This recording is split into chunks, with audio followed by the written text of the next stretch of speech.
Welcome to the fourth lecture of chapter respiration and circulation.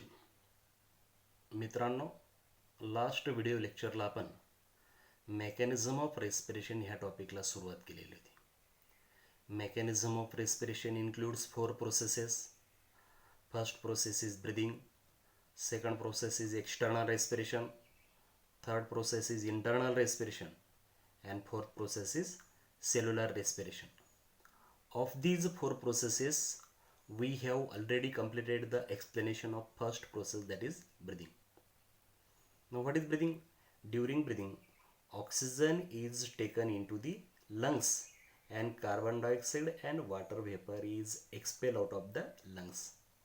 Means the exchange of gases, exchange of oxygen and carbon dioxide which is take place between atmosphere and lungs, that is called breathing. तर mechanism of ब्रिदिंगमध्ये 2 events होत असतात. First events होते inspiration, second event होते expiration. Inspiration means the process of obtaining oxygen from the atmosphere is called inspiration, and the process of releasing carbon dioxide to the atmosphere is called expiration. तर inspiration आणि expiration दोघं प्रोसेसचं, दोघं इव्हेंट्सचं mechanism आपण last पिरियडला complete केलेले. Now today we are going to see about the second step, second process of mechanism of respiration, that is external respiration.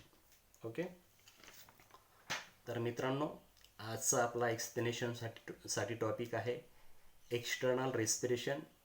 It is also known as exchange of gases at the alveolar level. Exchange of gases at the alveolar level. Alveoli means what? आपण human respiratory सिस्टीममध्ये अल्व्हिओलायचं structure पाहिलेलं आहे. तर अल्व्हिओलाय काय आहे मी तुम्हाला परत एकदा सांगतो. Alveoli are the tiny bunch of air sacs. These tiny bunch of air sacs are called alveoli. Therefore, alveoli are the tiny bunch of air sacs at the end of bronchioles in the lungs, and these alveoli are covered with network of blood capillaries. These are the network of blood capillaries from the pulmonary artery and pulmonary vein. Okay, तर मित्रांनो, या ठिकाणी फिगरमध्ये आपण एक अल्व्हिओलसची figure दाखवलेली. ही single अल्व्हिओलसची figure आहे. हा सॅकसारखं, बलूनसारखं हे जे स्ट्रक्चर आहे हे सिंगल अल्व्हिओलसचं स्ट्रक्चर आहे, आणि ह्या अल्व्हिओलसवरती ही पल्मोनरी ब्लड कॅपिलरी कव्हर झालेली आपण दाखवलेली आहे. ओके, तर हा बलूनसारखं, सॅकसारखं जे स्ट्रक्चर आहे याला काय म्हणतात? Alveolus. This alveolus, the wall of alveolus, this is the wall of alveolus. This wall of alveolus is made up of single layer of squamous epithelium cell. These are the squamous epithelial cells, and that squamous epithelial cells rest on the basement membrane. Now, each alveolus is intimately associated with the dense network of pulmonary capillary. This is the pulmonary capillary. This is the wall of pulmonary capillary. This is inner wall, this is outer wall. The wall of pulmonary capillary is also made up of single layer of squamous epithelial cell. These are the squamous epithelial cells, and that squamous epithelial cells also rest on the basement membrane. This is the wall of alveolus, and this is the wall of pulmonary blood capillary. The wall of alveolus and the wall of pulmonary blood capillary together make up the respiratory membrane. This is the respiratory membrane. Now, what is respiratory membrane? The membrane formed by the wall of pulmonary blood capillary and wall of alveolus is called respiratory membrane. What is the respiratory membrane? The membrane that is formed by the wall of pulmonary blood capillary and wall of alveolus is called respiratory membrane. And through this respiratory membrane, the gases exchange occur between the alveolar air and blood of the pulmonary capillary. Now here, how the gases will going to exchange during the external respiration at the alveolar level? तर या ठिकाणी external respiration होत असताना gases exchange म्हणजे oxygen आणि carbon dioxide यांचं जे exchange असतं ते अल्व्हिओलर लेवलवर कसं होत असतं. Here the process of gases exchange take place through the process of diffusion. ह्या डिफ्युजन प्रोसेसद्वारा ह्या रेस्पिरेटरी मेम्ब्रेन मार्फत ऑक्सिजन आणि कार्बन डायऑक्साईड यांचं एक्सचेंज एक्सटर्नल रेस्पिरेशनमध्ये होत असतं. तर diffusion means what? Diffusion means the movement of molecule of gases from higher partial pressure to the lower partial pressure. Partial pressure is means what?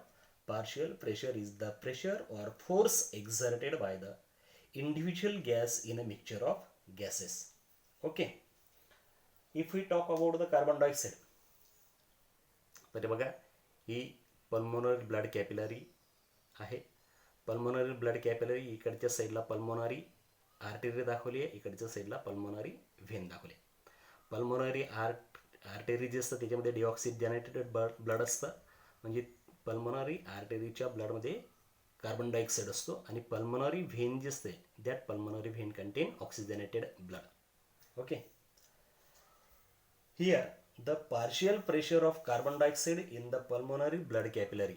This is the pulmonary blood capillary. The partial pressure of carbon dioxide in the blood of pulmonary capillary is about 45 mmHg. 45 mmHg. mmHg means millimeter of mercury. It is the unit of pressure. Therefore, the partial pressure of carbon dioxide in the blood of pulmonary capillary is 45 mmHg, while the partial pressure of carbon dioxide in the alveolar air is about 40 mmHg. Means there is the difference in the partial pressure of carbon dioxide in the alveolar air and blood of capillary. Due to this difference, म्हणजे या ठिकाणी pulmonary blood कॅपिलरीमध्ये जो carbon dioxide असतं त्याचा partial pressure हा 45 mmHg सांगितला मी, आणि अल्व्हिओलर एअरमध्ये जो कार्बन डायऑक्साईड असतो त्याचा पार्शियल प्रेशर हा 40 mmHg असतो. Means the partial pressure of blood capillary the partial pressure of carbon dioxide in the blood capillary is high or higher as compared to the partial pressure of the carbon dioxide in the alveolar air. Due to this difference of partial pressure, the carbon dioxide from the blood of pulmonary capillary diffuse in the alveolar air. In this way, oxygen from the pulmonary blood capillary diffuses into the alveolar air. Okay. Now, if we talk about the if we talk about the oxygen, the partial pressure of oxygen in the blood of pulmonary capillary is about 40 mmHg. या ठिकाणी pulmonary कॅपिलरीमध्ये जे blood असतं त्या pulmonary कॅपिलरीमध्ये असलेल्या ब्लडमध्ये carbon ऑक्सिजनचा pressure जो असतो partial pressure हा 40 mmHg असतो. And the partial pressure of oxygen in the alveolar air is about 104 mmHg. या ठिकाणी जे ऑक्सिजन असतो अल्व्हिओलर एअरमध्ये त्याचा पार्शियल प्रेशर किती असतो 104 mmHg. Means there is also difference in the partial pressure of oxygen in the alveolar air and blood of pulmonary capillary. म्हणजे अल्व्हिओलर एअरमध्ये जो oxygen असतो त्याचा पार्शियल प्रेशर हा जास्त असतो, आणि पल्मोनरी कॅपिलरीमध्ये जे ब्लड असतं त्या ठिकाणी जो ऑक्सिजन असतो त्याचा पार्शियल प्रेशर हा कमी असतो, म्हणजे 40 mmHg असतो. Due to this difference oxygen from the alveolar air diffuse into the blood capillary. Okay. So the exchange of gases, the exchange of oxygen and carbon dioxide between the alveoli and blood present in the capillary around the alveoli is called external respiration. Means during external respiration, oxygen from the lungs alveoli diffuse or passes into the blood of pulmonary capillary, and carbon dioxide from the blood of capillary diffuses into the lungs alveoli. In this way, the external respiration or the exchange of gases take place at the alveolar level. Okay. Now, मित्रांनो,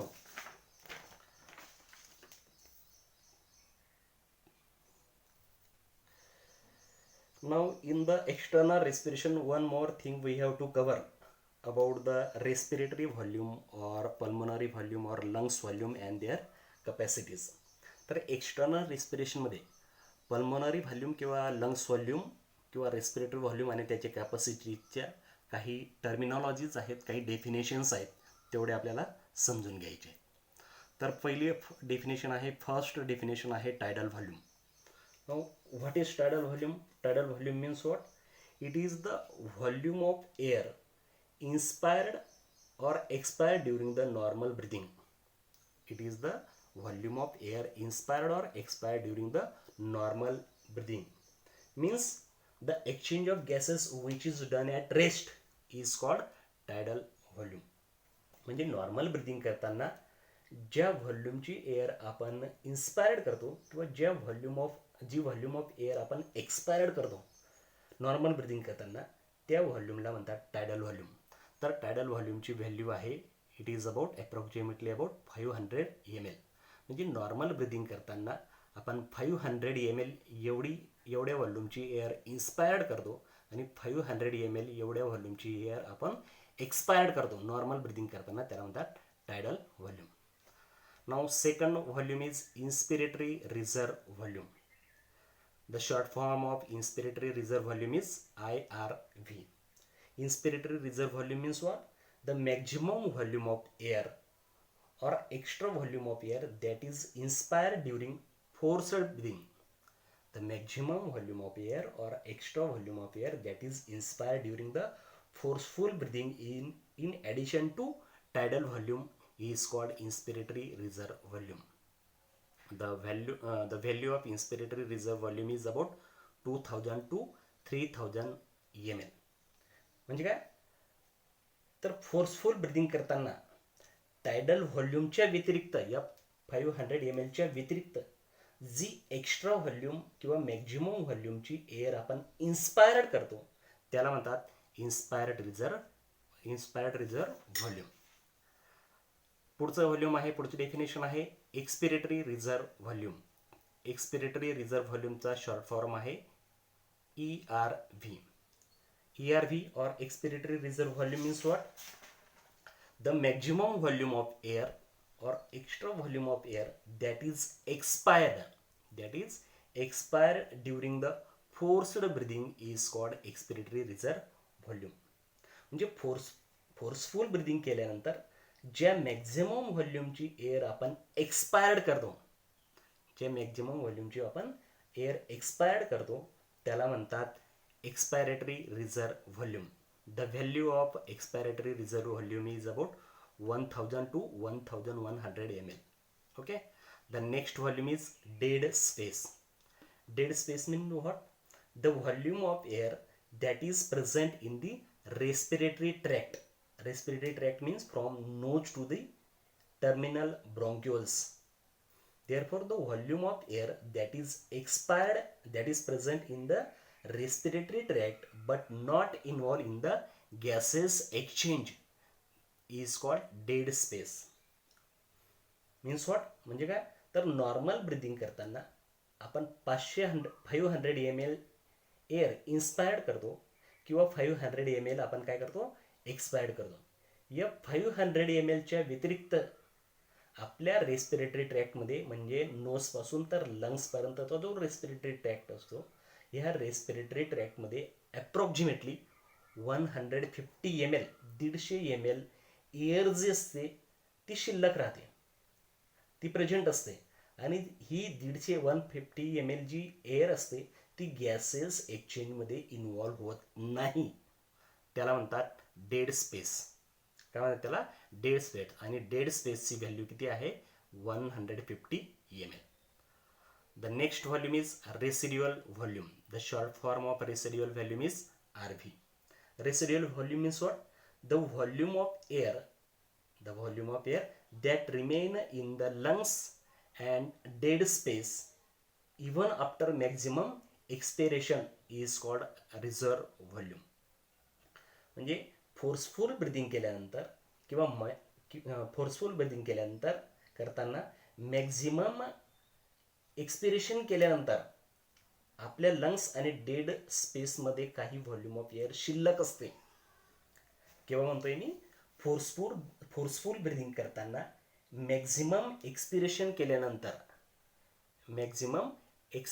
केल्यानंतर आपल्या lungs आणि dead स्पेसमध्ये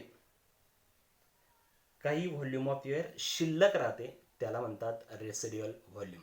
आणि ह्या residual व्हॉल्यूमची value आहे 1100 ml to 1200 ml. आता पुढच्या टर्मिनॉलॉजी आहेत लंग्स कॅपॅसिटीच्या संदर्भामध्ये. टोटल लंग कॅपॅसिटी म्हणजे काय? What do you mean by total lung capacity? The maximum amount of air that the lung can hold after maximum forceful inspiration is called total lung capacity. The maximum volume of air that lungs can hold after maximum forceful inspiration is called total lung capacity. And the value of total lung capacity is about 5200 ml to 5800 ml. म्हणजे काय? तर maximum forced inspiration केल्यानंतर आपल्या लंग्समध्ये जी maximum air hold केली जाते, maximum forced inspiration केल्यानंतर आपल्या लंग्समध्ये जी मॅक्झिमम एअर होल्ड केली जाते त्याला म्हणतात टोटल लंग कॅपॅसिटी. आणि टोटल लंग कॅपॅसिटीची व्हॅल्यू काय सांगितली मी तुम्हाला? 5200 ml to 5800 ml. Okay. The next terminology is vital capacity. Short form of vital capacity is VC. Vital capacity means what? The maximum amount of air that can be breathed out after maximum inspiration is called vital capacity. Vital capacity is the sum total of tidal volume, inspiratory reserve volume and expiratory reserve volume, and it is about 4100 ml to 4600 ml. Okay, all these are the terminology of pulmonary or lungs volume and their capacity. Okay, thank you.